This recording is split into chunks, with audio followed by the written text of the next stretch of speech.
Could we get some ratchet one time? Look, I don't wanna talk. How you try and press the kid and read it, you was soft. All you know is capping, homie, you don't know the law. Pedal to the metal, you ain't catching me in park. I just hit the stop. I don't. Hey folks, good evening. If it is evening where you happen to be at, it is 4/4/2025. We are here at the MCU'S Bleeding Edge YouTube channel and podcast with a bunch of creator friends, some of us for the first time, to do a live stream movie review of Rogue One, a Star Wars story from 2016. Obviously, I'll get around the panel and get everybody's thoughts, on Rogue One. Pretty much right off the bat, but shout out to everybody out there that supports the MCU'S Bleeding Edge. We appreciate all of you. Do all the wonderful things like follow the podcast, rate us, subscribe, all that wonderful stuff. Support all of our guest creators, which we'll talk about their podcast and things like that at the end of the show. But as usual, on the guest panel this Friday evening is my co-host Cyberneticshark, veteran content creator. It's good to see you, Cyber. What's up, brother? Ready to talk some Rogue One, man. Are you pumped to talk about some Star Wars, sir? Because we haven't had much Star Wars lately. Yes. There you go. All right. I'm just Pop Culture Guys here. What's up, Andres? Hello. Greetings, everyone. May the Force be with you for this review. Very nice. All right. Jordan Halstead from Nerd Talk with Jordan Halstead. First appearance of the MCU'S Bleeding Edge. Shout out to you. Welcome to the MCU'S Bleeding Edge, Jordan. Welcome to Bird from the Room Upstairs podcast. First time, too. So we got two first-timers on this one. Appreciate you guys coming on. And Ryan with us, like we mentioned in the studio, for probably, I'm not even sure now, probably his 15th time or something like that, making a guest spot with us from Beyond the Cape podcast. What's up, Ryan? Not much. Happy to be here. Excited to do Rogue One, right? Always. I figured that's why I had to reach out to you as soon as I knew it was on the schedule. I was like, I know I got to reach out to Ryan immediately because I knew you'd want to jump on. So basically, my first question, for you guys is just, an opener. What's your thoughts on your first watch of Rogue One? Maybe you caught it in the theater, maybe you didn't. What's your relationship with the film in terms of your overall take on it before we launch into the actual breakdown of the film from start to finish. I'll start, Ryan, since you're our most tenured guest on the panel, besides Andres. I'll let you go first, sir. This was such a great film. This was one of the first films I decided to try out 40X for a movie. I do not regret that decision. That made this movie 10 times better by far. This movie was huge because you always knew that there was a story with the rebels getting the plans after we saw episode 4 and the way it started, but you never really thought like, could I care for this story or not? This movie made you start caring for a lot of the backstory. And that's how we got like the Han Solo movie and we got all this other one. Some of them maybe iffy how they went, but this one like launched, like people started caring about the backstory to Star Wars. This launched kind of a second wave of stories. Loved every second of it. Okay. Cyber, what are your thoughts, sir?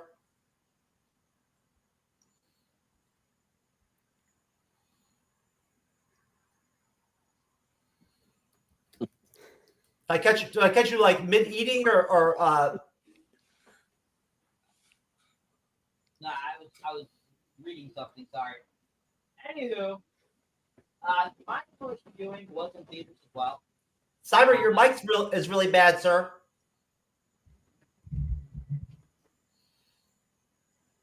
Because I had it away, that's why. Anyways, my first viewing was in theaters. I actually saw this twice in 2 days in theaters because I liked it so much. I thought this was the best Star Wars film to date in 2016. The whole thought process of this film was just really interesting because, hey, who doesn't want to see them? How did they get the plans for the Death Star to be able to destroy it in the very first Star Wars film? So that whole process was great. So, and also another thing is that now that we have had Andor, that helped to kind of give you an idea more about Andor himself. So, I mean, with us already having covered season 1, of Andor.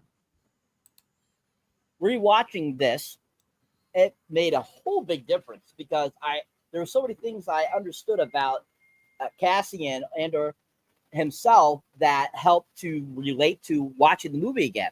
So I think my very first experience was phenomenal, whereas my rewatch of today was even more fantastic because I learned so much more from having seen the first season of Andor. So I think this movie is absolutely fantastic. I love it. I think it's one of the best Star Wars films. The visuals are amazing. The detail in this film is absolutely phenomenal. The amazing cast of this film too was fantastic too. Felicity Jones, Mads Mikkelsen, Ben Mendelsohn, I mean, all these people. Alan Tudyk providing the voice of K2SO, and just such a fantastic cast on this film. So I just think this movie is absolutely fantastic. Okay, Jordan. Yeah, so when I remember watching this in the theater, because this was the time where we were getting a Star Wars film like every year, because it was like Episode 7, Rogue One, Episode 8, Solo, like that in that time frame, and I was not excited when I first walked in, like leading into that, because I genuinely thought, why do we need a story that's gonna explain, which I feel like I'm fighting with Cyber on this one a little bit, because I didn't think we needed it. I was like, there's literally like the Banthan spies are gonna die, and that's like the one throwaway line from the film that I'm like, okay, like this is where it's going. And I walked out so stinking pleased. I would argue it's top 3 Star Wars films for me. I absolutely love the way that they took the direction. I love the casting. It just was a great film overall. All right, short and sweet. Bird. Yeah, it sucked, dude. No, just kidding. Just throwing some controversy out there. No, I loved the movie when it came out. It was right off the heels of The Force Awakens, which I enjoyed also. So I went into this movie pretty excited for another Star Wars flick. It's one of those where you didn't know that you wanted this story, so it was a good surprise. So yeah, I'm all for it. Cast was great, story was great, executed so well. Yeah, most definitely. I don't think there was like a massive buildup for Rogue One that I can remember. Really, I mean, the trailers were okay. You know what I'm saying? But it wasn't anything like groundbreaking or anything like that. Andre's a pop culture guy. Yeah. Yeah. I unfortunately I didn't see this in theaters. I just felt like it was unnecessary to have these spin-offs. I have to say, it was that mentality I had during the Disney Star Wars era. I was like, look, we just need the sequel trilogy. And I think it was like around 2019 in television, I saw it for the first time. And then I was like, oh, okay. Wow, I didn't expect that. And, I took it. I thought you were in preschool. Oh, my God. We're not gonna get into that, but I was in college at that time in 2016, and I just I don't know, just the idea of like I think one of you guys brought up before, like when you hear a prequel to something is like, oh, okay, you're doing that, like seeing the the plans getting taken from the rebels. Okay, neat idea, and you don't know it could go either way, really bad and like very fan servicey. But for this one, I really like it because how much the film is not like a Star Wars film. It's trying to be a very different Star Wars film, which I like. We don't get the opening credits at all, like the traditional fanfare, which was very unique. And I just like the movie, like Saber brought up Endor. Like this and Endor, what I like about them is how this is the most like rich and like thematical Star Wars property we have so far. Like, it's talking more about what is war in this universe. Something like The Last Jedi was trying to do, but it failed to do that in a very like successful way. Here, I like how the Rogue One and Endor. Sorry bringing Endor here, but like I appreciate the like seeing more in detail of like what is behind the rebels and like the war and like war property and all that, and I really dug that. And I like how dark and gritty it is. Like I really like this is the most mature Star Wars film. You know, you see everyone getting killed, which I like. The stakes are high for each person, and that's something that I really appreciate about this movie. Like, I mean, they don't pull their punches. Like everyone dies. As you know, we brought up before the ending is like, you know, I really dug that. So yeah, I agree with what one of you brought up for. It is my top 3 Star Wars film because I just love it. And if you haven't seen like the 2014 Godzilla, I think what I like about this movie is the scale. Like, oh my god, like when you see that Death Star, like it's almost like I was back in the 70s, Star Wars movie, and it's like, oh my god, it hasn't changed. And it's just really incredible. I just love how the scale of this movie is. I have my nitpicks of the film and how story wise it takes, but we'll get into it in the review. But man, I love this movie. Very excited to talk with you guys, about it. Most definitely. All right. So like I said, Rogue One came out in 2016. It is directed by Gareth Edwards from a screenplay by Chris Weitz and Tony Gilroy. And essentially, the film starred Felicity Jones, Diego Luna, Ben Mendelsohn, Donnie Yen, Mads Mikkelsen, Alien, is it Tudyk? All right. Alan Tudyk. Tudyk, yeah. All right, Alan Tudyk, Riz Ahmed, Dwayne Wen, and Forrest Whitaker as Seth Gazera. I'm sorry. Seth Guerrera. My bad. So, set a week before the events of Star Wars: A New Hope, the plot follows a group of rebels who band together to steal plans of the Death Star, the ultimate weapon of the Galactic Empire. It details the Rebel Alliance's first effective victory against the Empire, first referenced in Star Wars opening crawl. All right, so as far as the plot goes, the film starts off with research scientist Galen Orso and his family hide on the planet Lumo when Imperial weapons developer Orson Krennic arrives to press him into completing the Death Star, a super weapon capable of destroying planets. Galen's wife Lyra is killed in the confrontation, while their daughter Jin escapes and is rescued by a rebel extremist, Saw Gerrera. 15 years later, cargo pilots Bodhi Rook defects from the Empire, taking a holographic message from Galen to Saw on the moon Jeddah. Rebel Alliance intelligence officer Cassian Andor learns of the Death Star and Bodhi's defection from an informant. Jin is freed from an Imperial labor camp on Wabani and is brought to the Rebel base on Yavin 5, where Rebel leader Mon Mothma convinces her to find Galen so the Alliance can learn more about the superweapon. Cassian is covertly ordered to aid Jin, but to kill Galen rather than to extract him. So I'll stop there. Jordan, I'll go to you first. What are your thoughts on that opening of Rogue One? I thought it was really unique the way that they set it up. Pop Culture Guy was talking about how they didn't do the scroll, and I think like going immediately into the movie was a bold choice.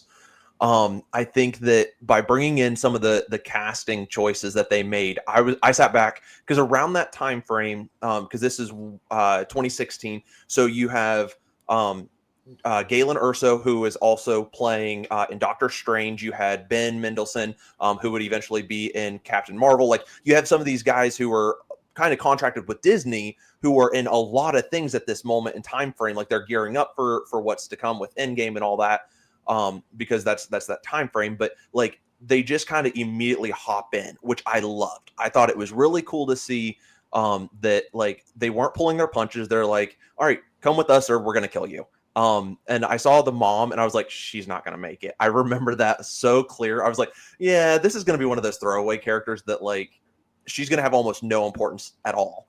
And she really didn't.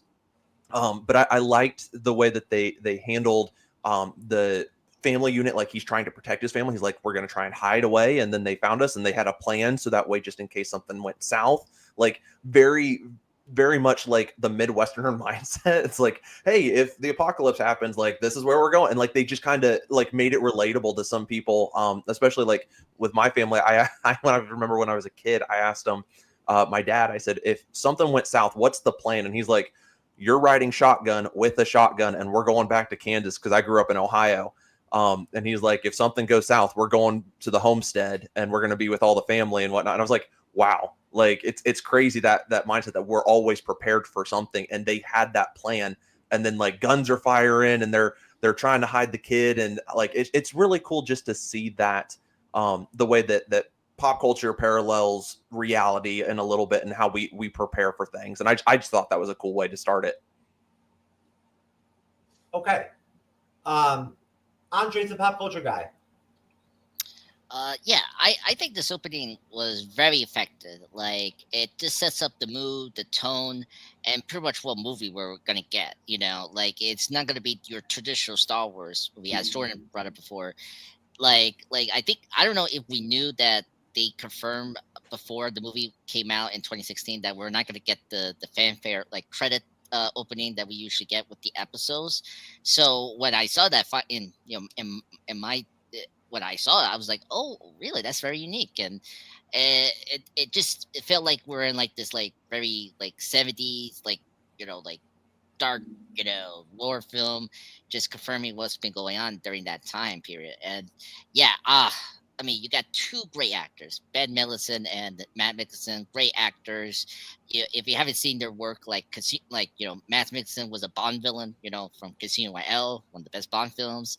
And Ben, I know him from as Daggett from Dark Knight Rises. When I was like, oh yeah, that's that guy from Dark Knight Rises, the douchey guy,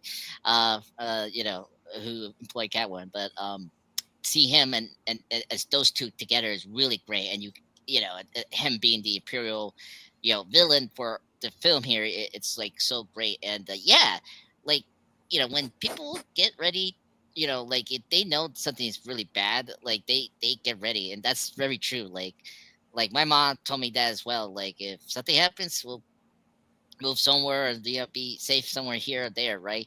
And it's just that natural day of survival, right? Like they're trying to survive during this war, and especially during the film, we get information about the father, I forgot his name, but Matt's character, who's the scientist that's going to build the Death Star, and he knows he's very important, so he has contingency. Like, okay, I need to get my family safe and all that. And yeah, seeing the wife dying makes a lot of sense because you want to tell right away that everyone is not safe. They can be killed, which is something that we don't rarely see in Star Wars films. I mean, like even Obi-Wan is like in a force spirit. So I think that it was a good way to set up the attention here. And are we going up to when she gets rescued by the K android? Essentially, yes. Yeah. So like then we cut into like the future, the present time with Felicity Jones' character as an adult. I was kind of surprised, that droid was like gonna rescue her. That was very fun. By the way, Alan Tudyk, great actor, voice. Like if you haven't seen his work, he's so amazing. I mean, the fact he played another android, if you don't know, he plays Sonny in iRobot. So I just thought that was a perfect casting for him to voice one of these androids in Star Wars films. So yeah, really great opening sequence. Really get into the mood for the film thereafter. And by the way, the scale is amazing in this opening. Like just burn on, pretty good. All right, Ryan. Yeah, this opening scene, and I think it really helped that I went to go see this in 40X because that first scene, the chair's moving back. They got like the air coming in from like the wind from the planet. There's like a mist coming in from like all the water. And Matt Mikkelsen and Ben Mendelsohn, that opening dialogue where they're just like strolling on his little farm and he's just like, oh, I'm just a simple farmer living a simple life. Like it sounds like Hannibal. Like that's the first thing that I go to is this guy might kill him and eat him just like he has before many other people. Matt Mikkelsen was just a great Hannibal, and he kills everything he does. But that dialogue was so like beautiful, like the way they're talking about like, this is a simple life, when's if the war wasn't going on, we're just trying to live a peaceful, simple life. And then right out of nowhere, he's just like, all right, let's cut to the chase. Again, instantly offs the wife just to show. I think the wife dying that early on in the film also showed you that there is going to be no love lost, no love found in this film. Just like Game of Thrones, do not get attached to anyone. And you know, seeing Rogue One, like this is not a feel good story where everyone's going to make it out okay. We know for a fact no one makes it out okay. So I mean, that really sets it up. I was mostly happy to see Forrest Whitaker. He doesn't get to do a lot of movies. It was sad because this is probably the most you get to see Saw Gerrera, because his second part in the film is really only like 5 minutes. And I hate the voice effect that they gave him, which I knew they had to for what they were trying to portray. But just seeing him in the Star Wars universe, I wish he had gotten more of a role, but just the way he looked and everything was awesome. And I was super happy to see him in this film. But that first 10 minutes, just the planet, as Andre said, the scale of everything and just like the detail they put into every bit of background was just beautiful from start to finish, those first 15 minutes. Okay, Cyber.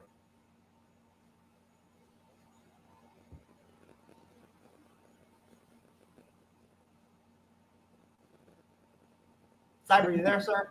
Yeah, I'm here. Jesus Christ. Hold your horses. Okay. Anywho, so we're talking about the first up to what point again, sir? Till basically to the point, up until the point when they actually go on that mission, to see Saw Gerrera. Okay. So I mean, pretty much the beginning of the episode is pretty good. I think that it's very action packed. Gives you a lot of story. Gives you the kind of the background of Jin. Of kind of her character. Her last time she saw her father and her mother, and her mother unfortunately being killed. And we of course get the great Mads Mikkelsen, Ben Mendelsohn there. The great sequence, which I think by far one of the most epic sequences in this film, especially their conversation and everything is really great. Finding out that her father has something to do with the Death Star and everything. You're just kind of like, whoa, like this person that's like considered kind of a rebel, all of a sudden it's like, it's her dad that like was part of creating the Death Star. You're just like, whoa, that's crazy. And I think that in itself is kind of an interesting story just by itself, even if it wasn't a part of, this storyline of getting the actual Death Star, schematics to be able to destroy it. So I think even that you could have gone and done you could have put that into a TV series or something, just that whole plot point there of that character. But Ben Mendelsohn, I absolutely love that man. He is freaking awesome in anything he's ever in. And, I think that he has such a great introduction, right off the bat being this evil bad guy. And the first movie I ever saw him in was actually Vertical Limit. In 2000, he plays one of the guys on the mountain that helps to go try to save Robin Tooney and Bill Paxton and everybody. And he is absolutely freaking hilarious in that. And him playing that other guy's brother is absolutely hilarious. And so I remember thinking, this dude is going to be a great actor, because that's the very first thing I ever saw him in. And I'm like, this guy's going to become a great character actor. And he proved me right, because he's been in so many different things. And this is one of his best roles that I consider one of his best, that is just so super enjoyable. And then, basically, getting introduced to Jane now older, she's grown up and everything.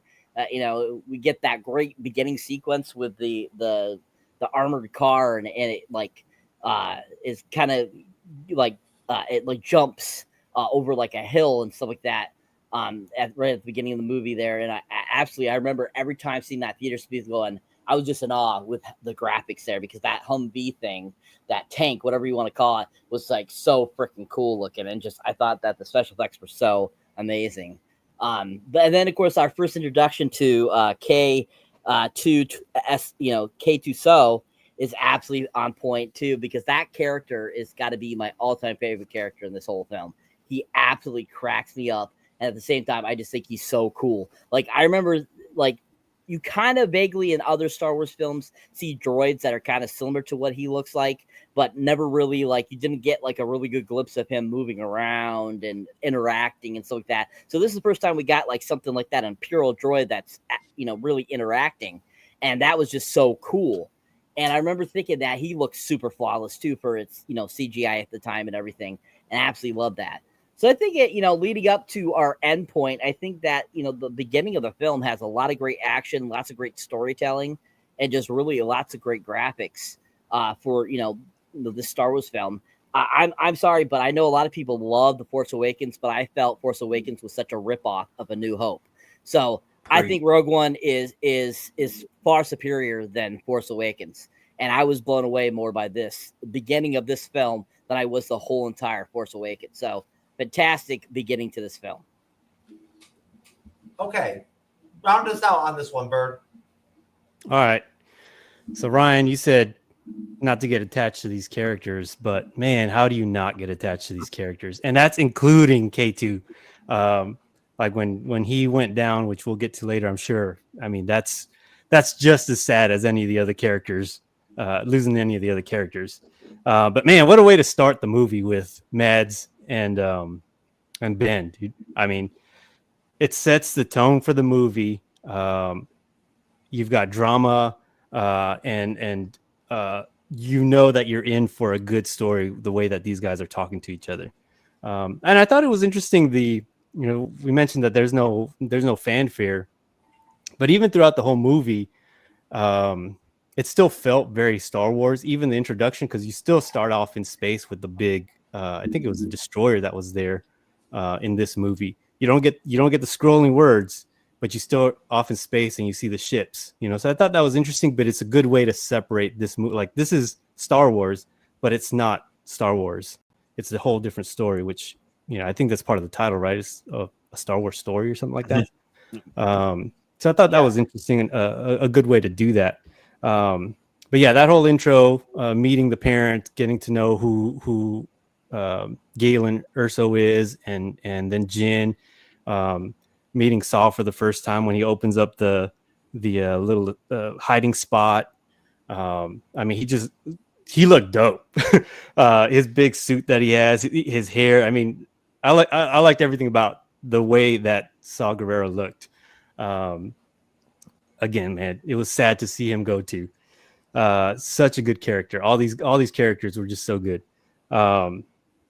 So once they captured Jin, I was a little confused at that point because I wasn't sure who was who, because there was these little factions within the rebellion, right? There's they weren't cohesive yet. They weren't on the same page. So Andor and his crew are trying to do something that the other guys weren't really aware of yet by capturing Jin. And we saw that with that battle when they were on that planet, right? So I was confused there, but in a good way, like the way that you want to be, like intrigued. I wanted to know what was happening. So that was done really well too. All the way up to meeting Saw again. He comes out with his crazy feet, his robot legs or whatever, and the pilot's there. Riz Ahmed, who did an amazing job also in his scenes. But I think that's where we stop. So that's my quick thoughts on that. Okay. Yeah, I think that Saw Gerrera is going to be in Andor season 2 again. So we'll see him again. He's a great character. I like seeing him on screen too. Coming from off of Clone Wars. All right, so going back to the movie, Jin, Cassian, and the reprogrammed former Imperial droid K2SO traveled to Jeddah, where the Empire loots kyber crystals to power the Death Star. In Jeddah City, Saw and his partisans are engaged in an armed insurgency against the Empire, and Jin and Cassian get caught in the crossfire. Aided by spiritual warrior Chiru Imwi and his mercenary friend Baze Malbus, Jin makes contact with Saw, who is holding Bodhi. Saw shows with a message in which Galen reveals he was secretly built a vulnerability into the Death Star. The schematics are located in an Imperial data vault on the planet Scarif. On board the Death Star, Krennic orders a test fire, which destroys Jeddah City. Jyn and her group take Bodhi and flee the moon, but Saw remains there to die. Imperial Governor Grand Moff Tarkin congratulates Krennic before using Bodhi's defection as a pretext to take control of the Death Star. Bodhi leads the group to Galen's Imperial research facility on the planet Edu, where Cassian hesitates to kill Galen. Rebel bombers then attack the facility. Galen is wounded and dies in Jin's arms before she escapes with her group on a stolen Imperial cargo shuttle. Krennic is summoned by Darth Vader to answer for the attack on Jeddah City. Krennic seeks support for an audience with the Emperor, but Vader instead force chokes him and orders him to ensure no further problems occur. So I'll stop there. Cyber, I'll start with you, sir. What are your thoughts on that passage, sir?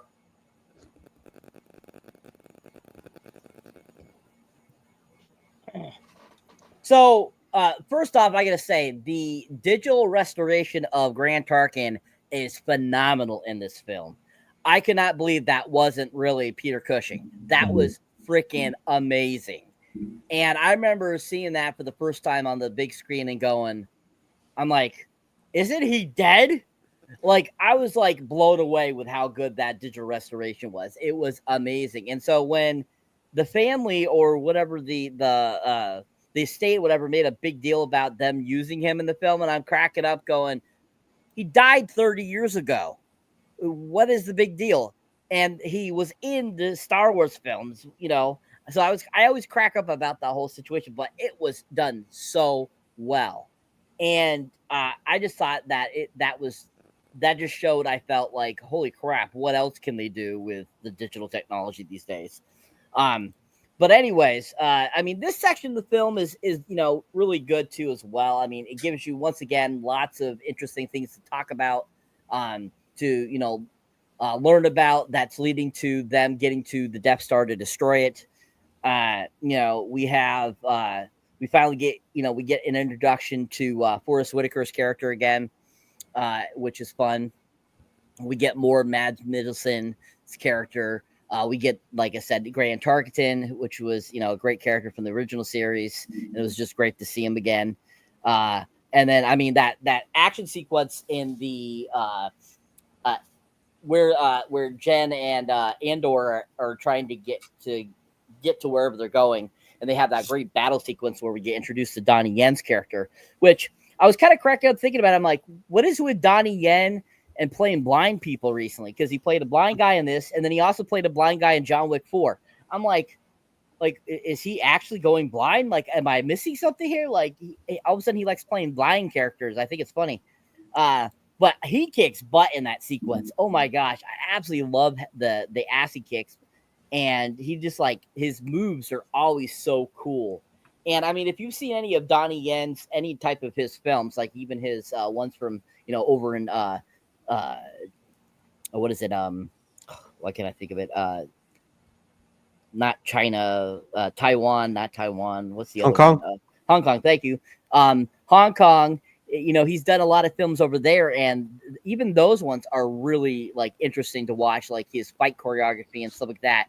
And I think that he is just really fantastic at it. Like him, Jet Li, Jackie Chan, all of them are very unique in their style of how they do it. And I've always enjoyed Donnie Yen's a little bit more than some of the others because he always puts a little bit of different styles in each of his fight sequences.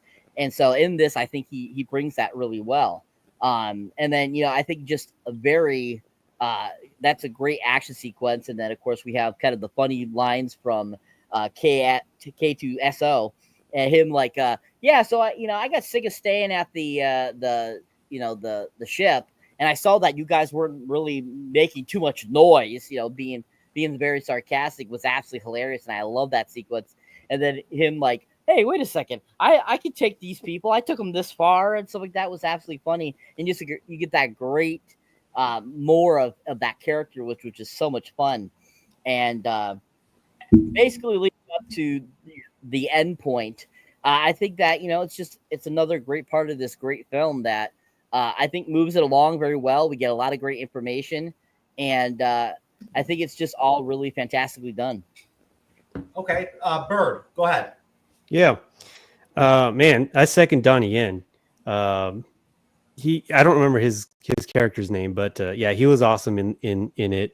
His buddy, like the friendship that they have together, that was really good to see. That battle that they had when K2 comes from the ship and well, all right. So first off, the trouble that Jyn Erso and K2S have, that they don't really get along, I think is really funny because one, it's an android and she's like not getting along with a robot. I think that was just really funny.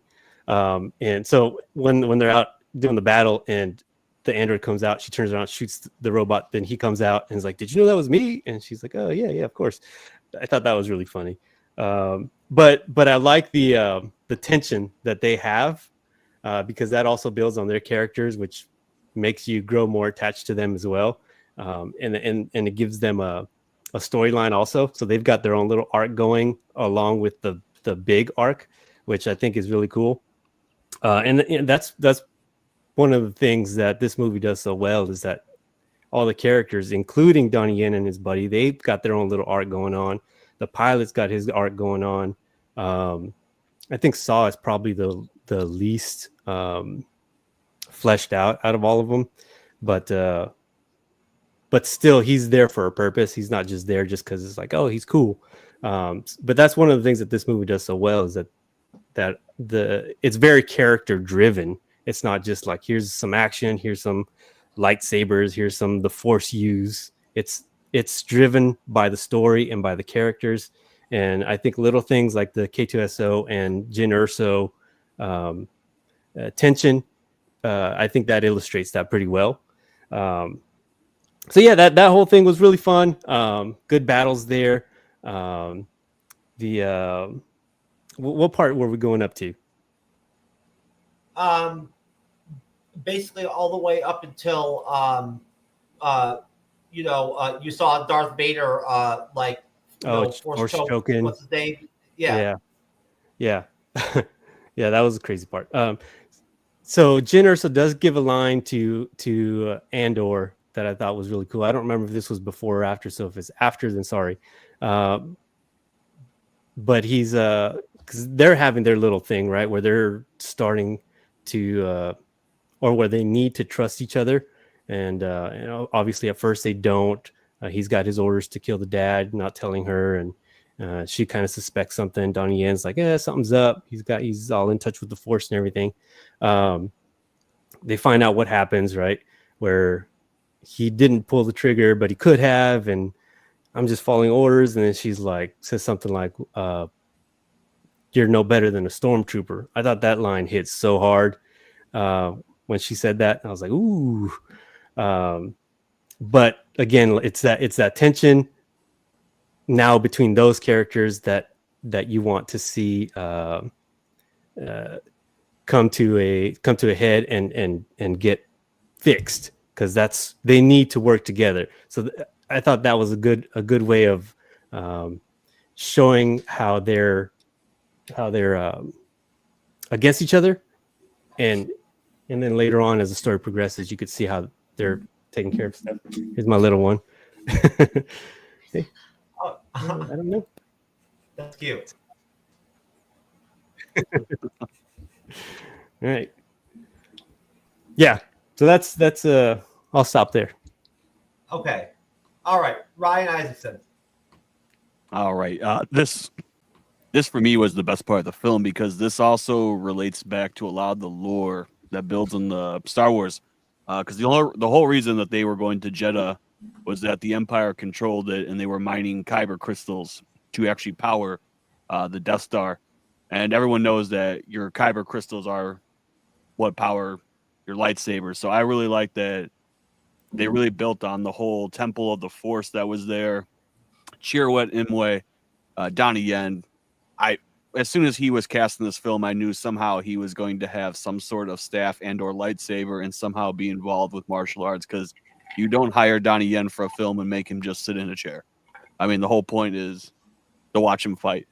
So I really like when they do like those Force characters, because I like Maz Kanata in the second trilogy as we got here, and just like explaining the Force and how everyone has that connection to it.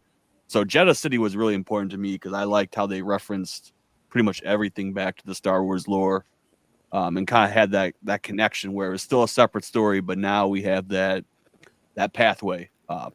So that was fantastic. Like I said, the most disappointing part of this movie was watching Saw Gerrera get 5 minutes in the beginning, gets 5 minutes in the temple with like his dying breath, like on his respirator trying to talk. And then he says, you know what, go on. I'll stay here, just keep going because this mission has to get done. As Bird was saying, especially with the interactions and like some of the fights that they were having, Jin and Andor had the biggest problem, especially when he was describing that, this is all of a sudden now this is real for you. This whole fight has been real for me, like this entire time. The war didn't just stop when you left. Like I had to live through this as a kid, and I lost my family. I think that was big when she watched her father die, and they kind of gloss over in episode 4. I mean, you just see Luke's like, yeah, living with my aunt and uncle. What can you do? War's happening. I'm gonna try to fight. I think this really symbolized like what the galaxy was going through when the Empire was kind of taking control. That was a pivotal scene, like just watching the Death Star, that CGI sequence when they're blowing up Jeddah City. We just see Alderaan just blow up, but Jeddah City, you actually see just get annihilated, kind of from the ground level, and really seeing like the devastation was just insane with everything. But the best part was Vader in the Force choke. No movie, it gets completely better when you see Vader just pull out. And I think the important part is this also matters because as he's Force choking for the destruction of Jeddah, there's some part of him that is irritated that he destroyed like the Temple of the Force. And that was a big thing with the Kyber crystals and the Force. And that, to me, that really linked it back to the Star Wars lore, and that, Anakin Skywalker is still in there because that does make him angry that he destroyed a piece of Jedi kind of legacy. So this for me was like the best part of the movie. The ending was good, but this was really cemented us going forward in the movie. Okay. Jordan. This part of the film might be one of my favorite parts. Just getting to see what the Star Wars universe looks like as a whole in this era. They kind of reference this in Bad Batch a little bit of how the Empire starts to go around and strip all the resources. And I was talking with someone who said that there's a book that kind of precursors this movie, and they said it actually goes through and talks about how the Empire goes around stripping, and there's supposedly like a deleted scene or something that they kind of help reference to this. And I was like, that makes so much more sense that like, as this, like I said earlier, it references real world events and things like that, and mindsets. Like when you got a conquering people, they walk in and they strip you of all your goods and valuables. Like they're going in for the Kyber crystals, and it's like, okay, so why are we doing this? Well, now everybody's kind of broke, and everybody, like, you see the impoverishment that's going on, you see the oppression that's happening, which is really cool to see from a very different perspective, because you see from 4, 5, 6, you see the rising of the rebellion, but this is that moment of why did the rebellion have to happen? And I absolutely love the way that they handle that that storytelling just through the visual. But then there's also like the far extremists that walk in, and you're just like, oh crap, something's about to go down. And like they start seeing all these guys who are all dressed up, and they like start pulling out their guns and going crazy. And I'm like, it's cool to see some of those things. Like, hey, there are going to be people who are always going to stand up and fight for what's right. Whether they go really far, that's dependent on the people group, which Saul Guerrera, as we know, is a far extremist in how he handles things. He's kind of like the extremist part of the rebellion in a lot of ways, and they often refer to him that way with the Clone Wars. But I love the way that they handled that, and I also thought it was unique how when you pay tribute back to the original and you're like, you destroyed Alderaan, but it's like we're testing the full strength in that spot. This is not the first test. We've actually destroyed a couple of things, and at this point in the film, we've only seen with Jeddah. And I thought that was a really unique take on how you are truly seeing. It felt when they hop in the ship after they left Sol Guerrera and like the implosion's happening, it felt like the movie 2012. But it felt like the movie 2012 done right. Like there's just this engulfing storm that's just like they've got to hurry and beat it out in their spaceship as they're getting there. And I'm like, are they going to make it? Is there going to be some type of casualty? Is there going to be something that's like, because it's not really planet destroying, it's just planet crippling at this point, because they don't have the full might on it just yet with the Death Star. And I was like, okay, like this is a really cool visual piece. I will say this though, the thing that got me in this section of the film, this is the second time that I can think of that we really saw what they could start to do with the animations of like animal figures, especially with like you had in the what was it, Force Awakens, you had those rolling blob things that were in with Han and Chewbacca, but then like this was another one that was kind of a little bit creepier, not like a praying mantis and the woolly rhino. Like you saw some of those animals, but like these kind of felt alien in a lot of ways. And Star Wars typically hasn't done that outside of video games and some of their comics and things like that. Like you haven't seen it on screen the same way. And I forgot about it when I was rewatching it this week. And I was just like, wow, this was a cool thing. Like, we're going to see if you're telling the truth or not. Well, you're going to die either way, but you know, we're going to see. And I thought it was just a cool take how they handled that. But the whole thing there was just awesome. Moving into the Darth Vader side of it, I didn't really expect to see a whole lot of Vader in this film, but to see the castle, I was like, man, like Vader's castle is just a beautiful thing. We've seen it in a couple of different ways, with comics, with video games, with the story novels, and then to see it come to life in this fashion, that was really, really cool. The only other time in movies that I can think that we've seen it was with Multiverse of Madness. They do a quick, when they start going through stuff, they show it really fast, and they're like, this is the only Star Wars Marvel crossover. But to see Vader's castle, I'm like, I would love to see this more in depth. Like I'd love a Darth Vader series where we get to see like what he's actually doing, because in the expanded universe they do a lot more. But I'm like, that was a cool moment to see. Oh, hey, like I'm taking the Bacta bath, I think is what it's called. You guys might be able to help me with that one. But that bath where it's like, okay, yeah, he's still treating his burns, and these are like decades later. So it's like this has already happened. His kids are almost 19 in this point in time, and it's like, okay, this is cool. So okay, Andre's a pop culture guy. Yeah. So this section is kind of like good, frustrating, and awesome at the same time. It's weird. I don't know where we're gonna discuss this, but it's kind of weird. It's the reshoots of this film, because I mean, unfortunately, this movie had reshoots, and I think one of the frustrating things for me is some of the character development on certain characters. I mean, a lot of you guys brought up, Forrest Whitaker's character Saul. I really wish we had more time with his character, and because like he had a really interesting relation with Jace Iso, the main character, Daisy Felicity Jones' character. I just felt like that was really interesting, and the fact that he was like a rebel extremist, that is really cool. Like that's something we don't really get that in Star Wars films. It's always the rebels against the Empire, right? And I thought that was a very unique twist of like he's this other side that we don't see of the Star Wars lore, and yeah, that really frustrated me. And I agree with you, Ryan. Like it's like, come on, it's like it's just a few minutes. It's like, and then he dies, like he just like sacrificed himself like that. I was like, really? Like, and it's like that when we get into the ending. Well, later on. I have a problem with that with one of the characters, Steph. Rook, played by Riz Ahmed, awesome actor. Um, he's good in this role. I wish we had more to do with his character besides like he's a disaffected cargo pilot.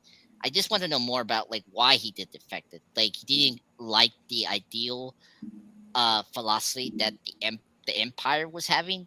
Like I like the conversation between Matt Mikkelsen and uh, so, Ben's Ben Mendelsohn's character about, look, we're building a powerful weapon to keep order and peace. And I like how Matt Mikkelsen's character say you're confusing that with terror and fear.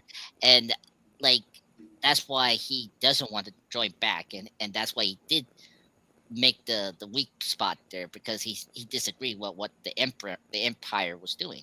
So okay, that makes sense. I get his motivation, right? But with this pilot, it's like, okay, I get your it's just okay. I wish we had more to do with this character, but man, Donnie Yen, he's the MVP of character.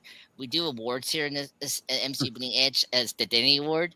We have to give it to him. It's like he is so amazing when he gets captured by with Saul's crew, and he's like, "God damn it, I'm blind. Why you putting me in the blind bag?" It's so funny. You have to be a child actor or something like that to get the Danny Award. Andres, the pop culture guy. Yeah, well, I know, but again, if we're gonna get MVP award, I guess the MVP award. Sorry, the MVP award for this movie. That Donnie Yan's character is like the number one for that award. It's just so funny, and it's like I like how ambiguous this character is. Is he a Jedi or not? Because like he believes in the Force. That is so cool, and I just love that character. And yeah, I agree with you, Saber. It's so weird. This and John Wick Chapter 4. It's like, what is it? He wants to be a blind man. He wants to be Daredevil in his life.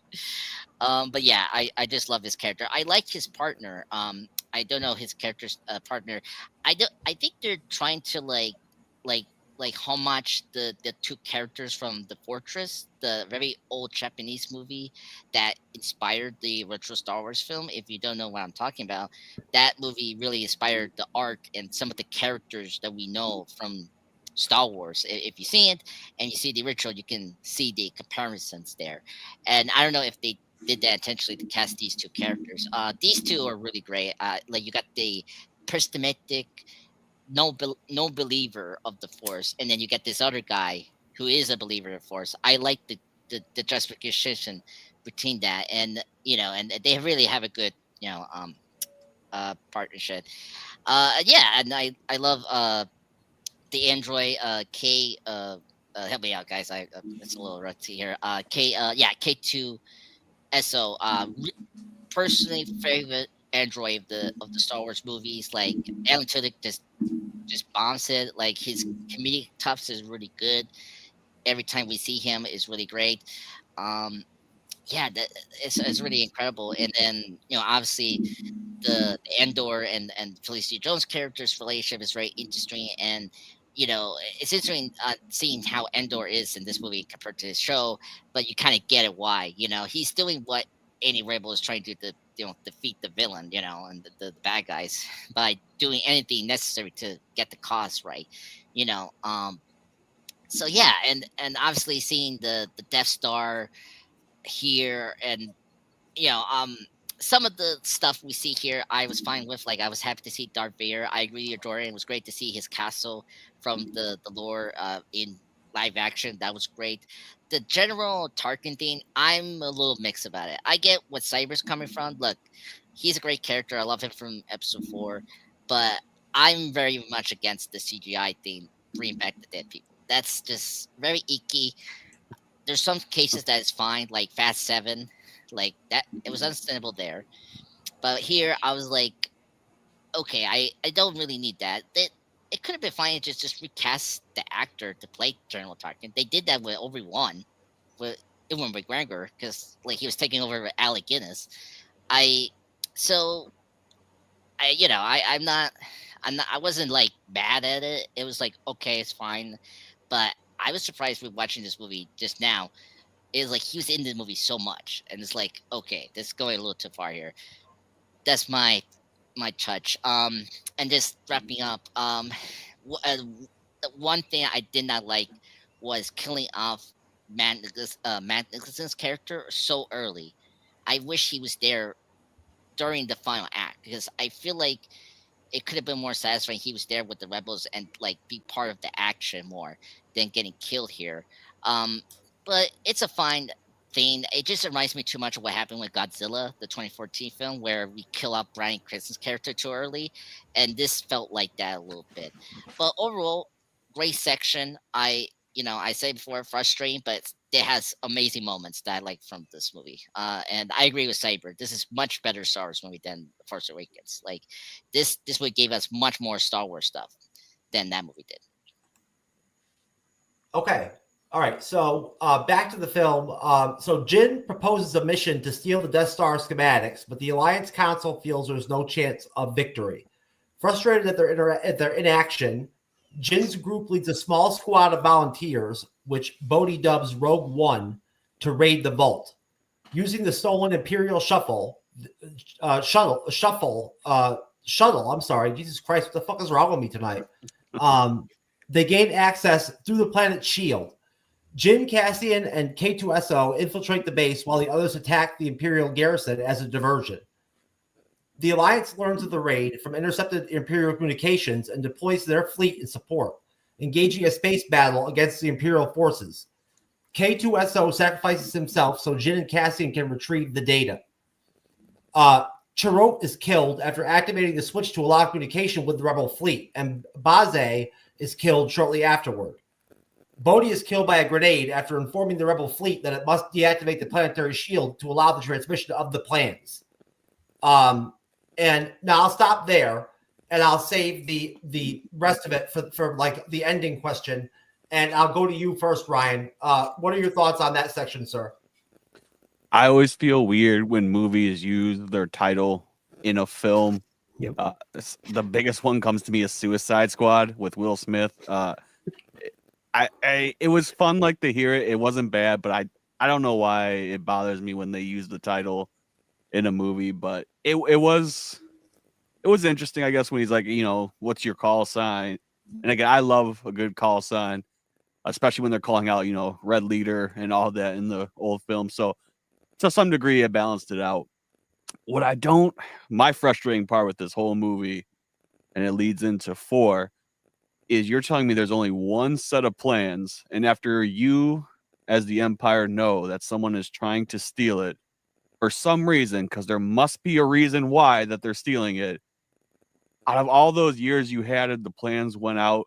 No one could find the defect in this plan. There was no backup copies made. There was no way that we could somehow tackle this. It blows my mind that was a thing. So that was the only frustrating part, is like, if they're going to steal these plans for the Death Star, be like, they talked to the guy who made it. Maybe there's something going on. Why did they steal it? But the best thing about this movie is kind of like every war movie you see, this is the final battalion. Like, this is the final charge. No one's making it out from this battle. And seeing everyone kind of gear up and really, I think, accepting like the severity, like, this is, what we're going to do here is either we're going to be remembered for first place or last place. So we're going to have to figure out like how we want this to go. And I think just the build up and like that initial charge as we get ready for the final scenes, it really set the tone for the last ending. Okay. Jordan, go ahead. I love just the way that, like, bring them in with the rebellion and seeing the chaos. Like I think Ryan had said this earlier, of just, there was no cohesion. Like, it was kind of like everyone was kind of scattered. Everybody kind of had their own thing and they just couldn't figure it out. And I really respected the way that it was, realistically, and I'll just be candid here. I think that we have evolved into a society where we are no longer paying homage to the character as much as it is we are paying for inclusion of we have to have everybody feel like they are represented and all this. And I respect that, like, we want that, but build on the character and the story. And I think that Rey being the person to say rebellions are built on hope, like, that was just a beautiful line that comes in here. And I think that she is one of the strongest characters in Star Wars. And I'm really mad that they offed her in this film. I know that we're not there yet, but like at the end of the day, like, realistically, I absolutely loved her character. And I feel like other characters that are in the Star Wars universe could really take a page out of the book of Jen, just to try and figure out, you know, what is this character bringing to the table? How do we create a strong female character? How do we create a strong just whatever, fill in the blank, whatever type of character you want to put in? Like, they did so well with this, and she delivers that one line at the perfect moment, and I'm like, oh, I loved this. But just to kind of bring them together at least a little bit and kind of spark that fire, I really enjoyed that. The call sign, I think I'm gonna have to agree with you when they throw in like the title of the name and things like it's kind of like, I saw that coming a mile away. But I think it was still cool to kind of see what do we name it? Rogue One. Like he kind of panicked in that moment, but I loved the guy on the other side. He's like, there is no Rogue One. Like, they kind of kept it a little bit lighthearted, but still very fun. Okay. Bird, go ahead. All right. I agree on that, on the call sign, man. I think that's why this works, and I think that's why it doesn't work in other movies, and why it's kind of cringy when they do it, because a lot of times it feels forced, and ironically, in this movie, it doesn't feel forced. It was a little more natural. So I think that's why it works here. But I'm with you on that too. Like, whenever they say, "Oh, you mean like we're a suicide?" Like, okay, come on, that doesn't work. But yeah, this section here is when the story really starts to take shape, and because we've met all the characters at this point, we've got the main characters doing their main storyline here, where they all right, well, if the rebellion is not with us, we got to take care of it anyway, and then they go and do their mission on their own, and so that's when we really get to see them work together. We start to see all those trust issues start to kind of fade away with the help of Donnie's character, like with him using the Force and kind of giving his advice to Jin, and even with K2 when they're in the tower trying to get the plans, and he's like, Jin, you keep surprising me, and this is the droid saying it. The droid that's made to calculate everything and to not be surprised. He's like, hey, you're a surprise equation here. Like, that's a great way to wrap up their little tension that they had. But the point that you said, Ryan, about the plans, I think that did work, because the reason Galen went to go do that job was so that he could do what he did, but he had to fake, and he says a line somewhere in there, I don't remember where it is, but he's like, I had to make them trust me. I think it's when he was talking to Jin when they're out on the platform right before he died. I think he said something like they had to think I was with them. Okay, so to me, that made it clear that, like, okay, they're completely trusting this guy Galen to come up with the plans to make this big weapon, because, hey, we've got him. Like, there's nothing he's gonna do because he's trying to keep his family. Like, as long as he works for us, he's not gonna do anything. So to me, that made sense, that like nobody else had any plans. Nobody else even thought like, oh yeah, this guy might be against us, until they get word of that ship going out and telling the rebellion that someone's, snitching on them. And then because Vader even says the plans have been compromised or something like that. and so they start going to try and figure out what's going on. So to me, that whole part made sense, and it all worked with the story. And I'm gonna chalk it up. I don't know who it was, but I'm gonna chalk it up to Tony Gilroy, because he did Andor. Like his writing and attention to detail is so good in Andor that I'm gonna give all that credit to him also in this movie. Even though I know that there was two guys that wrote this movie, or the screenplay anyway. But yeah, so that, all that stuff is good. The story it really took shape here, and it played out really well. You know, the part where they're climbing up the tower to get the plans, that whole part was a little iffy for me.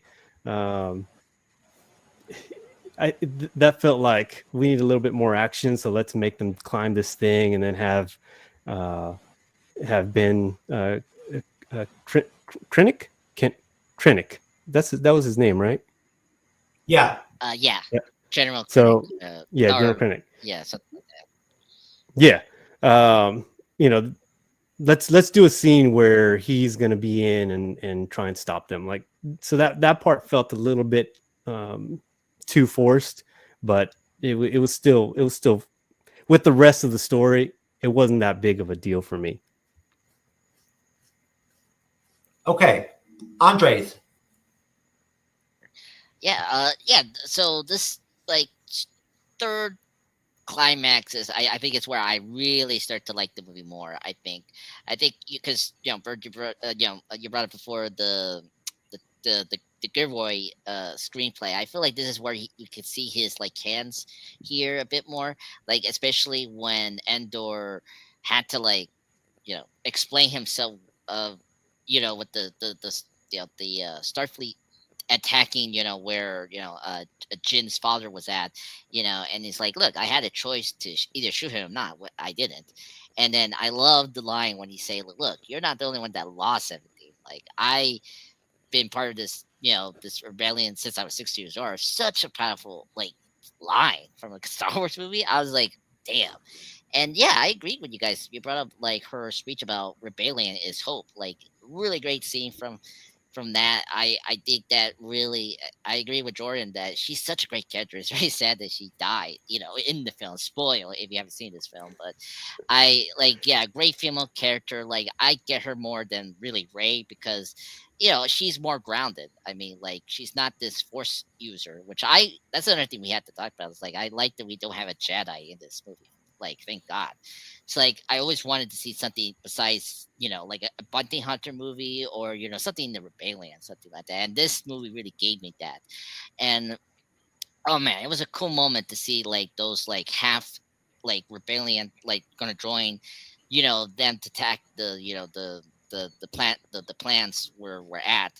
That was so great. And yeah, I agree with Ryan, yeah, just hearing the names of the title of the movie is always like hit and miss.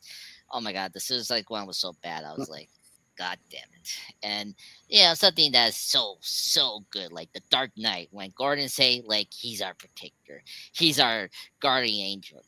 Dark Knight is like badass. And yeah, this one was good. It was organic. Like, it was so good, and I didn't have a problem with it. It was very good. It wasn't like it wasn't as bad as another Star Wars movie that did Ace Tile. I was like, oh my god, you can't believe you did that. So anyway, but here is where like the action scene is really great. Like, I mean, the scale here is like really massive. Like, I just dug this planet, something we rarely see before. You see each character here doing their thing, which is great. Some of the deaths here is okay. Rooms Upstairs podcast brought up before the like action of going up to the antenna.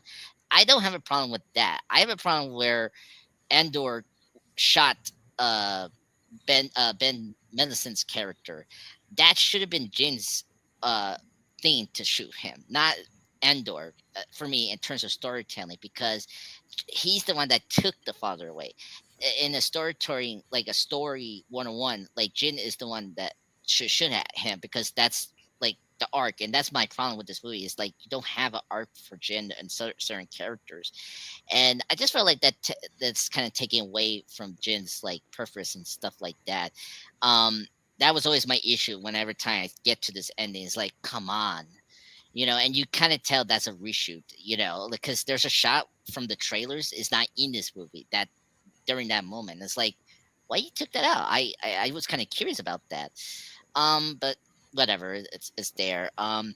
Yeah, it's sad to see some of the characters die. Like, oh my god, K2SO's death was so sad. I was like, no. See him getting blast, protecting, Endor and Jin, and like he's like goodbye and smashing the control.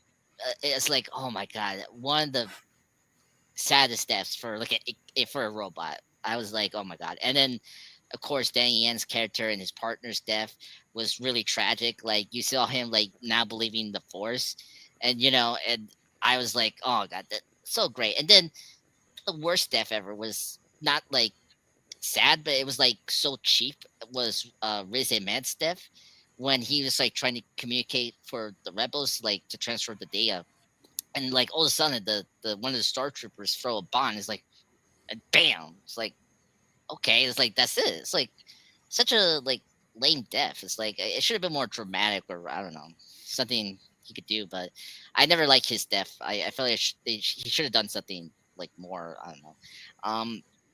But yeah, so I really love this section. This is where the movie really kicks in. Like the action is really great. One of the best starship battles we've seen in any Star Wars movie. Like you could tell that Gareth Edwards was a great picture because he knows how to tell scale, and like he really meshes the special effects really well. And you can tell we're in the original Star Wars trilogy, and like they just nailed the look and the aesthetic from from A New Hope. And so I really dug the sequence. I have my issues, but this is where I fell in love with the movie for now. Okay, Cyber. Refresh my memory on the endpoint.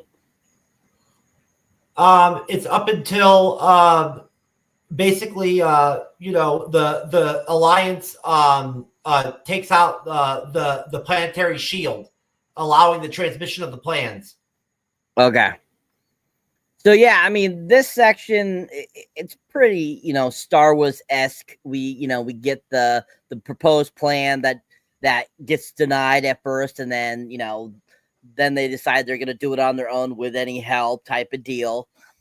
We have, of course, we have the basically kind of the farewell between Jin and her father section here, where he is still alive at the moment, and then he unfortunately gets injured during this raid, and she and him have words before he passes, which kind of like kind of brings full circle their story there for you. We also have Darth Vader popping up here too as well, which was really awesome. Love that. Him basically force choking Krennic, which was really awesome. I love that. And we get more Grand Tarkin, which was great. Which once again can't say enough. I love the CGI of him. He looks absolutely like he was really there. It was freaking phenomenal. And then, I think that we get some really good kind of like, Cassian Andor kind of basically for me, I feel like a lot of the Cassian Andor stuff in this section really reminds me of the show Andor. Like a lot of what happened in Andor, this is what it reminds me of what is going on here in Rogue One. And just kind of like his attitude and kind of like where he's at and kind of what he's thinking and all this kind of stuff. We get quite a bit of that here, with him kind of venturing in the direction that he's trying to get to be able to get to the end of, kind of his end point that he's trying to get to with, finishing what he needs to finish. And so I think that, there's a lot of just great, kind of action going on here too. We get a lot of great action with the, the two destroyers hitting each other to disable the the shield, which was really cool. K2 sacrificing himself, is really interesting. Which, like, once again, I this whole time he is absolutely my favorite character in this whole film, and when that happens, I was just like, no! I remember screaming out in the theater, going, "What?" I was like, "Are you serious?" I'm like, I'm like, I mean, I know this was kind of a doomed mission, but I thought there'd be some survivor or something, come on, a droid of some sort or something, But I still think that they could have gone a different direction if they wanted to. But anyways, great section. Gives us action, gives us story, brings us to basically getting towards the end of them getting the ultimate prize, the Death Star schematics, and I think it's a decent portion of the film too. Really fun. Okay, thank you, Cyber. So picking up where I dropped off last time. As I just basically mentioned, Bodhi's killed by a grenade after informing the rebel fleet that it must deactivate the planetary shield to allow the transmission of the plans. Rebel Admiral Radis uses a rebel ship to crash 2 Imperial Star Destroyers into each other, which is really dope scene. The wreckage destroys the shield generator. Jin obtains the schematics, but is ambushed by Krennic, who is shot and wounded by Cassian.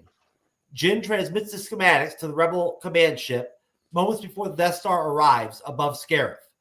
Commanded by Tarkin, he orders the Death Star to destroy the Citadel, killing everyone, including Krennic, Cassian, and Jin. The rebel fleet prepares to jump into hyperspace, but many ships are intercepted by Darth Vader's Star Destroyer.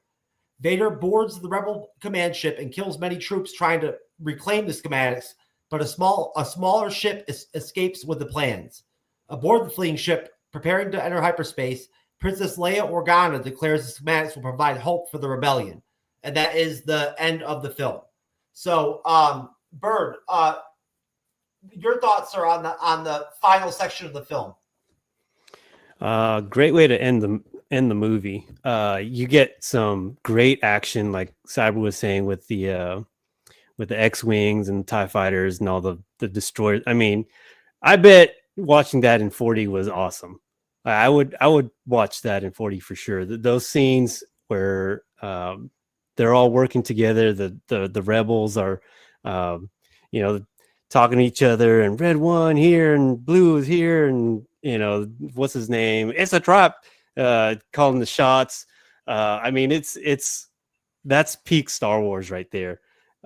You see the scale of being out in space with ships like the destroyers, and then the size of the other ships. When it crashes into that shield, you see how big that shield is. I mean, visually, it's great. And again, like, it just plays well with the story. It's the perfect time to have all this action. And of course, with all that, you have where you start seeing the deaths of all the major characters kind of one by one. And you start going like, oh no, not him. Oh no, no. And it's all coming. We see Donnie first, and we know his buddy's going to be next, and you're just waiting for that. And it's like, oh man, I don't want to see this, but they show it to us. But all in line with the story, because the whole thing was about hope and sacrifice. They knew that they might have to do this. They went on this mission knowing that they might not come back. So that's all. It's all tying in with the story. And then, of course, man, Vader. What do you say about that scene? Like, that's how you end a movie.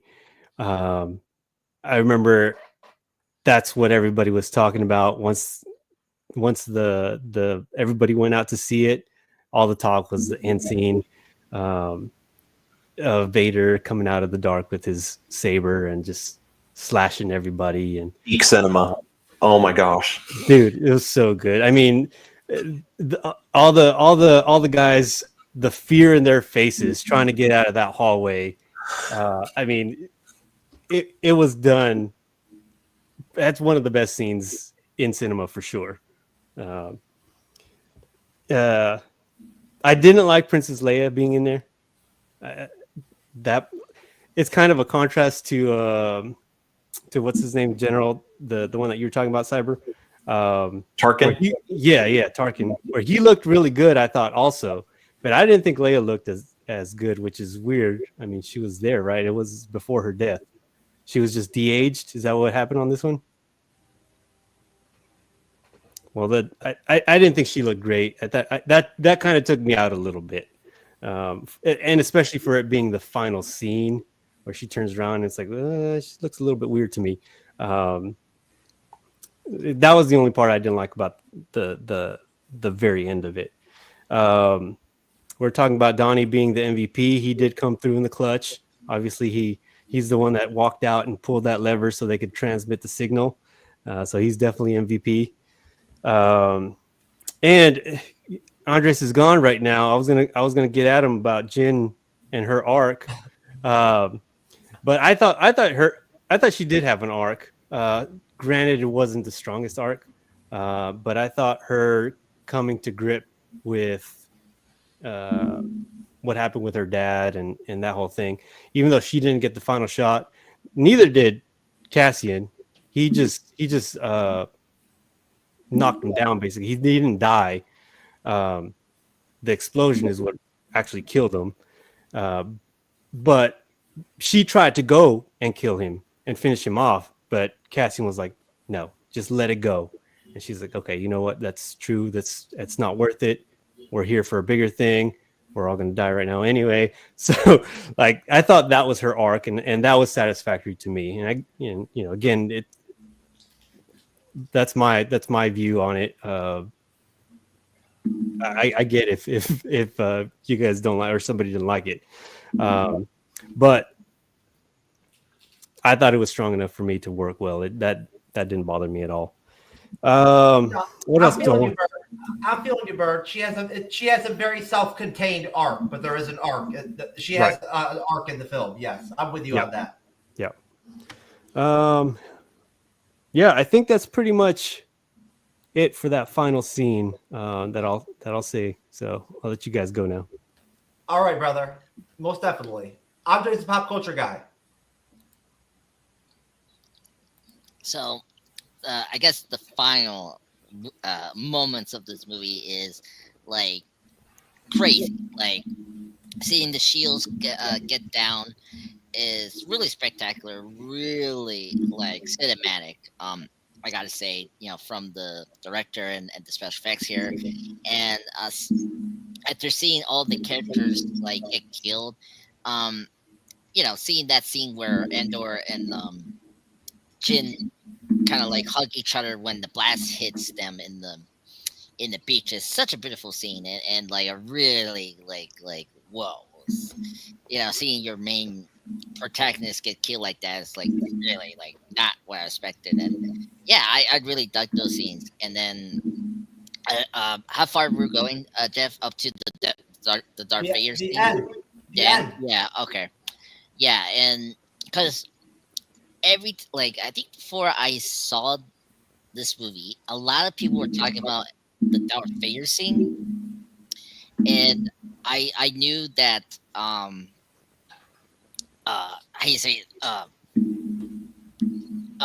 like was the big thing that people were talking about was the Darth Vader scene, and I was like, okay, so I saw, okay, like he's gonna be a little bit in the film, and then when got to it for the first time, I was like, oh wow, and to see him like mold a bunch of the rebels, like before they can get into the give it to Leia, the Leia, it was like kind of crazy to see that, and like one by one getting killed by the lightsaber and all that, and using his force against it. So a really spectacular scene, and I think I had to check because this is not the only movie that did that. I think that the cinematographer that did this,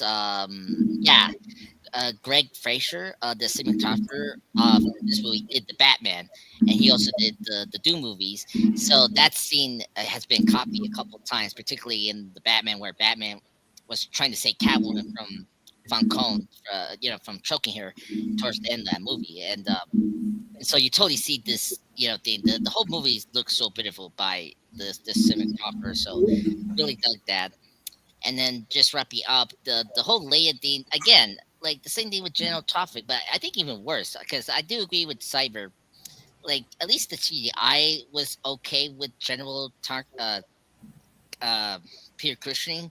Like it looks okay. It didn't bother me when I saw it, but with the Leia thing, like was so bad. Like I think this one was very deep, like defect. Someone in the comments brought that up. It's like, and it's so also poor taste because like I don't know, none of you remember this, but this was like a month, like it was in the same month or like the month before Carrie Fisher passed away. So it was kind of awkward to see Leia like that. And so I didn't like that. I don't think you really need to show Leia. I think that was just going too far. But overall, I love this section. This is where I say, okay, this is the best Star Wars movie. I thought everything really worked out. I had my issues with the character arcs and all that, but overall, a very spectacular and like I was satisfied, enough. And I thought they nailed the first spin-off very well, and I just kind of wished a lot of the spin-offs kind of follow uh, this and Endor a bit more as successful Star Wars projects. Okay, Cyber.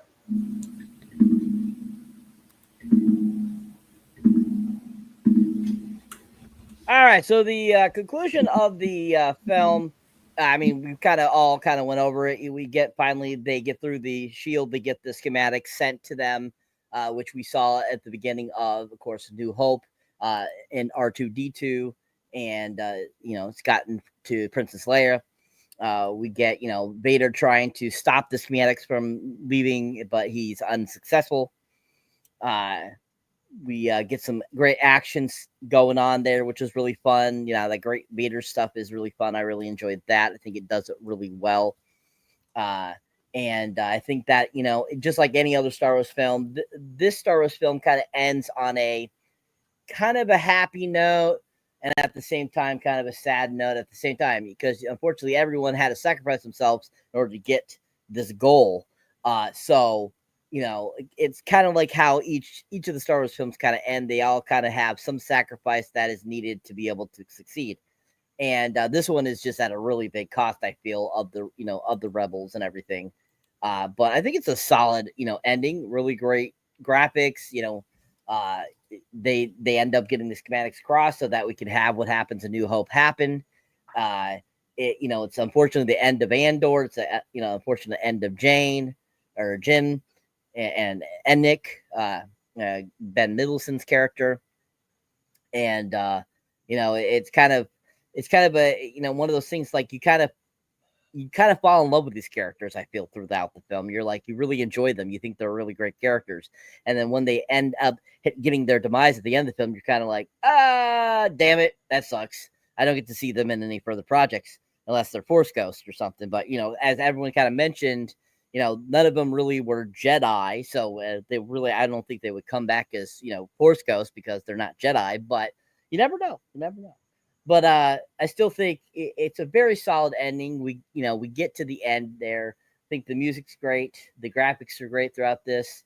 And, it basically leaves off like, oh, go into New Hope now. You watch episode 4. You got more to watch, for the climactic ending of the Empire, So I think it's a decent ending that gives a really great backstory and prequel to already the great very first Star Wars film, which I'm sure everyone, majority of people feel that still 77's New Hope is still the best Star Wars film. So I think that, this is a really decent prequel that gives really great props to the very first Star Wars film. So really solid film, ends really well, I think, and has a lot of great fun graphics and action, I think. Really solid ending. Ryan. Yeah, I mean, and again, as everyone said, I think the nice thing about watching this is really understanding what all went into just episode 4 beginning, where Leia said, "Oh, some rebels stole a schematic." Like, it's just one simple sentence, they glaze over it, and we just jump right into A New Hope. So this definitely, it feels like, all right, that was more than just the simple sentence on how it worked. So it was nice to see the end and that culmination.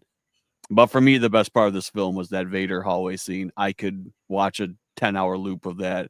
And clearly everyone loved it because, I mean, they repeated it for Mandalorian when Luke almost did the exact same thing, like father, like son, and he just started walking through people to get to the child. Everyone loves it. Anytime you get to see Vader just just come unglued. I mean, that was the best thing about the Force Unleashed video games was, I think it was the first or second one where you got to play as Vader and you pulled a Star Destroyer down and you just started slaughtering Wookiees left and right. No one could stop you in the game. That's what we like out of Vader, just unhinged chaos. Um, Overall, yeah, I do like the Jyn Erso ending and how it worked. I think just watching her in Andor kind of telling her, like, we won. Like, he's not getting off of this. Like, just let it go. Like, we helped the rebellion. We got the schematics up. You made your father proud. You lived up to what he wanted you to do. Like, your life has meaning. You helped me accomplish what I was trying to do. Everything just got wrapped up nicely. I mean, this is just overall the whole movie. Just again, it makes you really appreciate 2 minutes glazed over in A New Hope. It gives you so much appreciation for what those first 5 minutes of episode 4 were. And overall, it was just, again, everything was nicely packaged.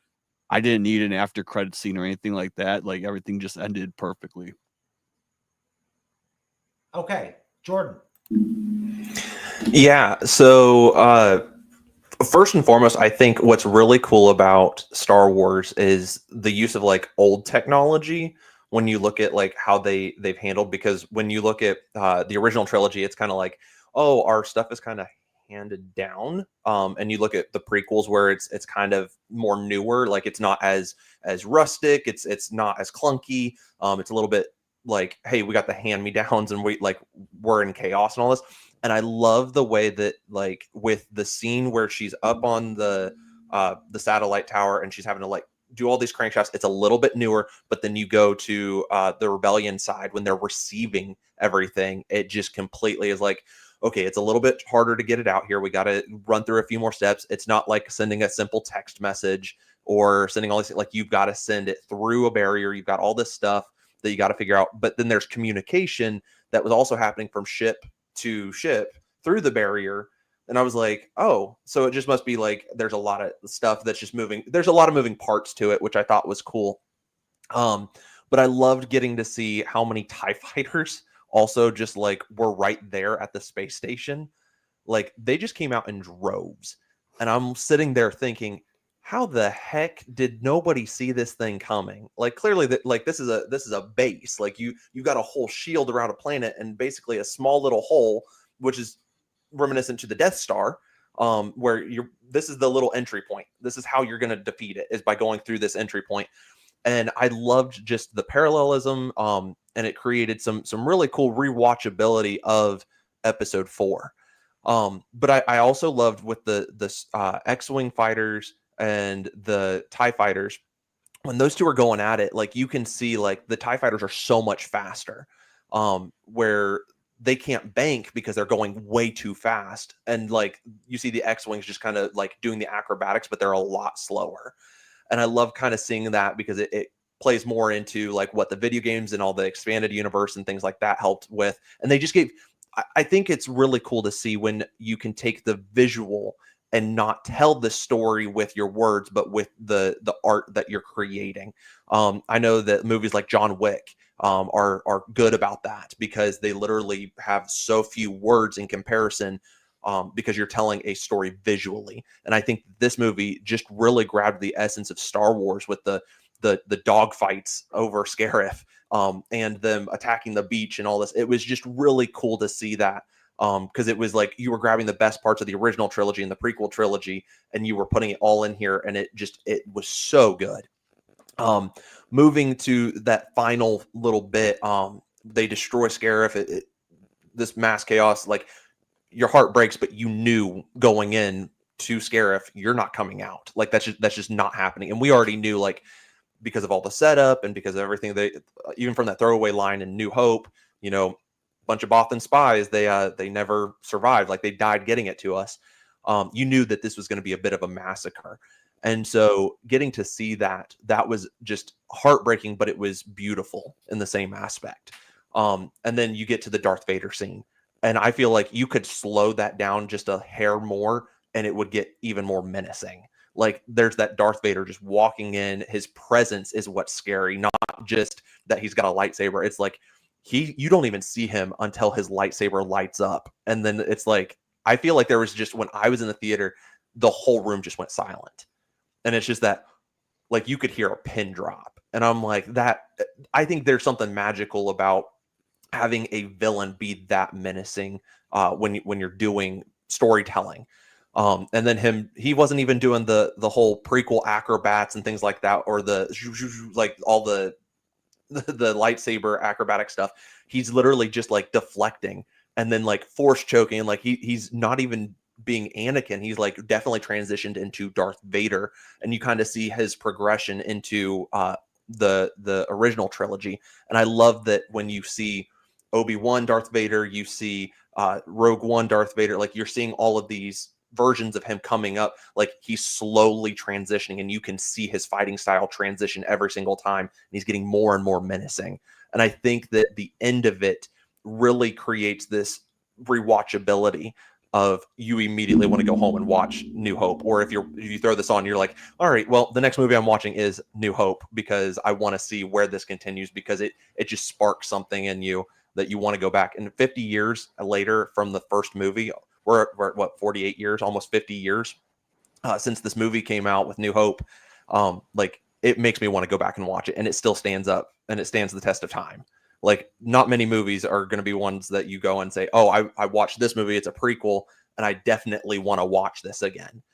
Sometimes it's like, I can watch the prequel and I'm good. No, this one, like it gets you where you're like, all right, I got to run through all of Star Wars now.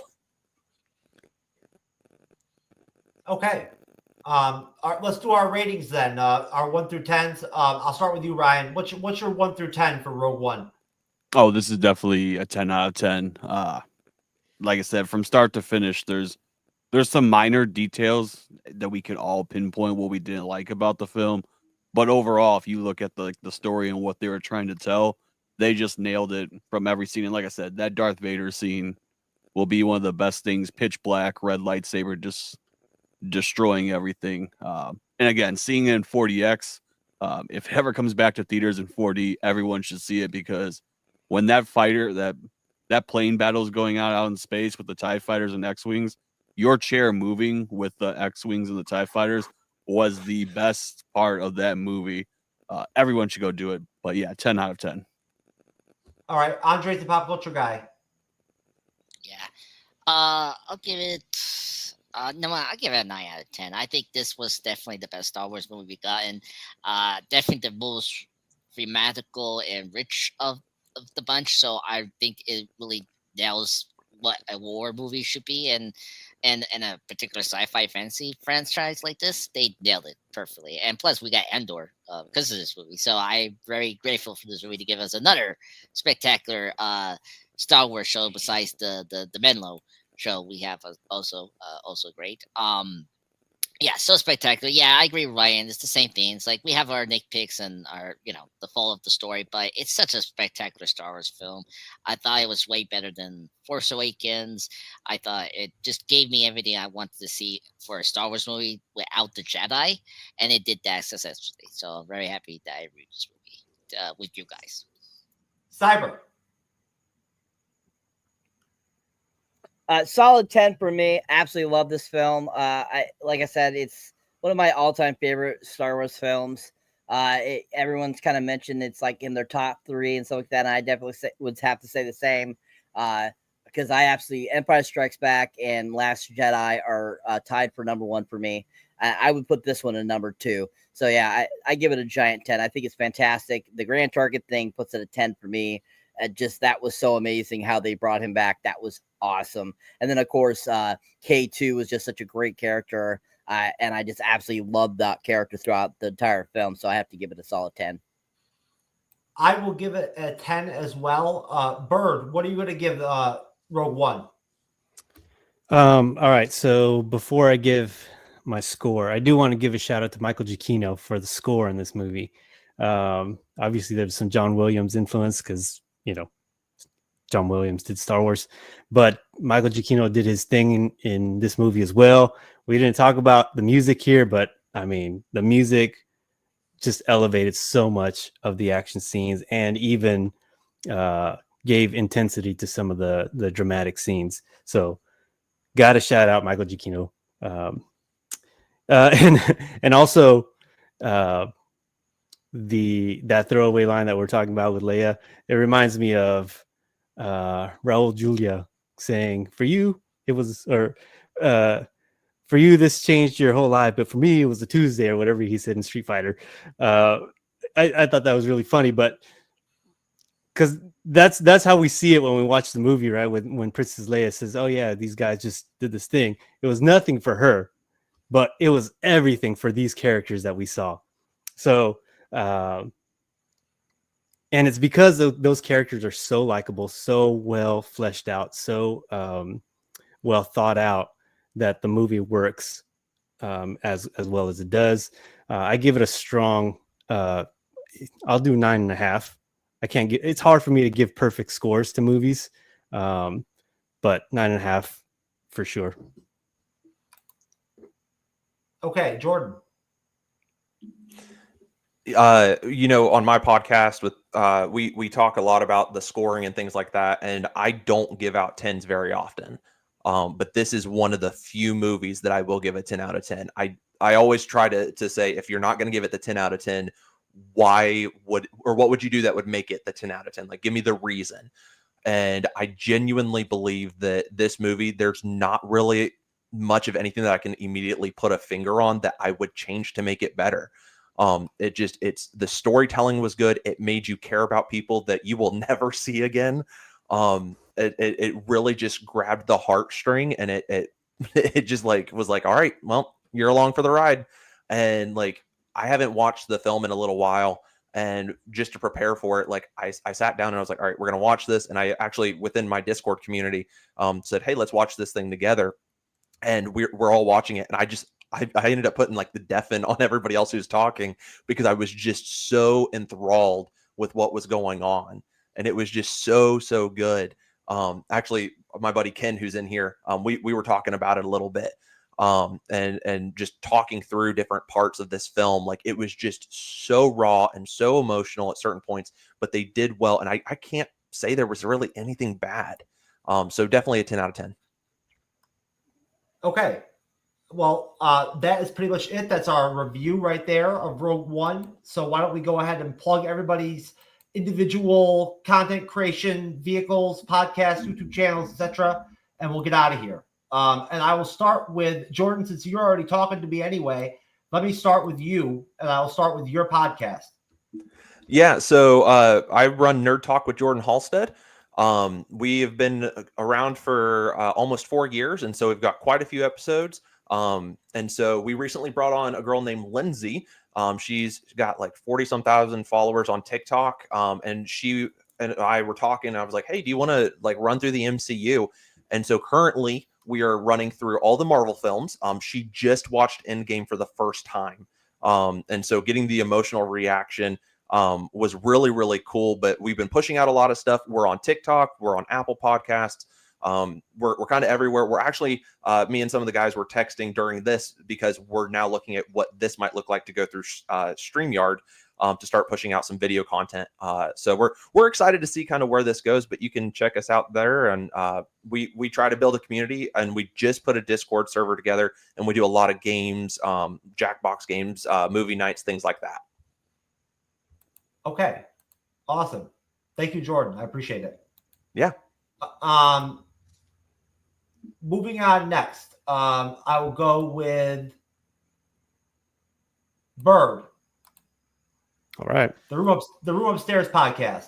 Yeah, the Room Upstairs podcast. We're on a bunch of socials. We're not on everything, but you can look us up, the Room Upstairs podcast. Basically, what we do there is battle out original movies versus the reboots or the remakes. And we recently rebooted our own show because we added a couple people. It started off with me and my son, and now it's my son, his uncle, and a longtime friend. So it's 4 of us now. And yeah, we're just battling out movies. Sometimes we do other little mini battles. And I had to shout out Michael Giacchino because we did a composer battle not that long ago, and he was part of it. So I was like, man, we did a whole composer battle. And for me to not mention the composer of this movie, I had to. So, but yeah, we same thing as all of you guys. We like talking about movies, all the fandom stuff. So join us, hang out with us, talk with us, give us feedback. It's all love when we talk about the movies. All right. Thank you, brother. I appreciate you. Yeah, thank you. All right. Andre's a pop culture guy. Yeah. Well, it's great to see you guys. First time room upstairs, and Jordan, it's great to see you guys. It was really fun to talk to you about Rogue One, and Ryan, it was great to see you again, brother. It's always blessed. Yeah. So, yeah, right now I'm doing a couple of movie clips and getting ready for the weekend of tributes and movie reviews I have coming up. Recently, I posted out the iconic transformation wolf scene from American Werewolf in London. Great horror comedy movie. The reason I did that is because yesterday I did a recording with the Middle Age reviews. We did a podcast on this movie, so that will be coming out soon. Just check out their Facebook and Instagram. One of them will tell you the release date of that podcast. So we did a recording. It's set, and so just now it has to do some editing right there. And our next live stream review this Sunday, me and Jeff are going to do a top tier list on the MCU phases. So we're going to rank from pretty much the 5 phases we have so far, and like discuss what's our least favorite phase from the MCU and which is the best, which is going to be obvious. So I just have it right there. You can see the layer. So that's going to be very exciting to talk about this Sunday. And please join us there. We will have fun. We got a couple trailers that came out this week. We'll review, and of course, me, Jeff, had to discuss the casting of the Avengers Doomsday. That's something we have to talk, because that was a big deal last week. So yeah, thank you everyone for joining us tonight. It was a blast, and very excited to hear Cyber and his content as well.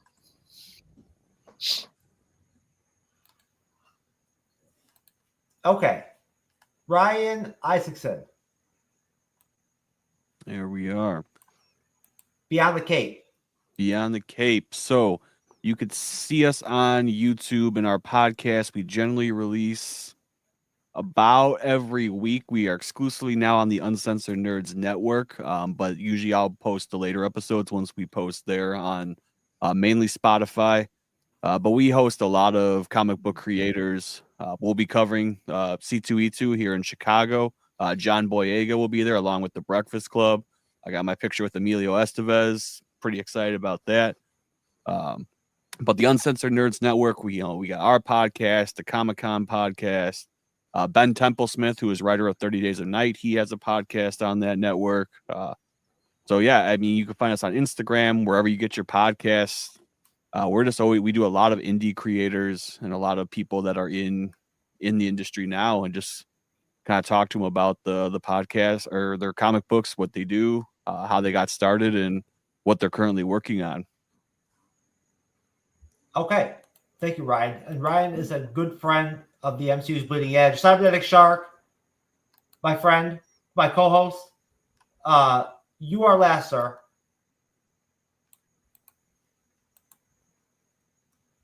Always leave the best for last. Yes, most definitely. Anyways, I'm humbled to be the last one to speak tonight. Thank you, gentlemen. Yeah, thank you. Bow. Anyways, so if you haven't checked out my solo content, you can find me under Cyberneticshark. You can find me on YouTube, TikTok, Facebook, Instagram, Threads, X, pretty much any platform. Patreon as well. As you can see here, if you enjoy me here on the panel or as a moderator, you can check out this stuff. You can see my most recent video there is my trailer reaction to Happy Gilmore 2. And then my most recent review is for Mickey 17, Bong Joon-ho's newest film, the guy that directed Parasite and won an Oscar for a movie. His newest film, which was really great. If you haven't seen that, check out that review. I have some more stuff coming out soon for you guys. I just put up a couple of shorts today because I went and saw Death of a Unicorn and Minecraft today. Both great films. If you have not seen them yet, go check them out. You can see there I also put out The Great Outdoors, Q, The Wicked Serpent, and The House of the Devil, which is one of the earlier films of Mr. X trilogy director, Ty West. And if you haven't seen any of those, definitely check those out. Minecraft really blew my mind away. I was really surprised by it. I wasn't sure if I was going to like it or not. And it came out better than I thought. If you're a huge fan of the game, you're probably going to understand it a lot better. I do not know anything about the game. So I went in completely deep, clear slate. So I came out and I enjoyed it. So you'll be seeing the full reviews of those films eventually here soon. I'll be having a Snow White review up soon, along with a Working Man as well, along with a few others. Some trailer reactions. They just dropped the trailer for The Naked Gun, a teaser trailer. Naked Gun remake, which Liam Neeson is taking over for Leslie Nielsen, which I kind of like what they're going to be doing with that. So keep an eye out for that trailer reaction. And then, of course, some more reviews for you guys coming up soon. So keep on tracking, keep on watching. Thank you to the guest panel tonight. You guys all have been great. Nice to meet everyone. And, of course, as always, all the people that we've seen before, thank you for coming back. And, of course, keep on subscribing and watching us, me, Mr. Pop Culture Guy, and, of course, the MCU's Bleeding Edge, and the other guest panelists, too, as well. And we thank you. Shout out to the folks in the comment section. And again, shout out to all the people who support the MCU's Bleeding Edge. We appreciate it. Thanks to everybody on the guest panel tonight, like Cyber said. Everybody take it easy. Have a great rest of your weekend, and we will see you on Wednesday for Daredevil episode 8 with Andre, the pop culture guy, and some other new special guests for Daredevil episode 8. So take care, folks. We'll see you later. There you go. Hey, I'm gonna do it for my nigga I just met right here, y'all. My mind's telling me no, but that crap.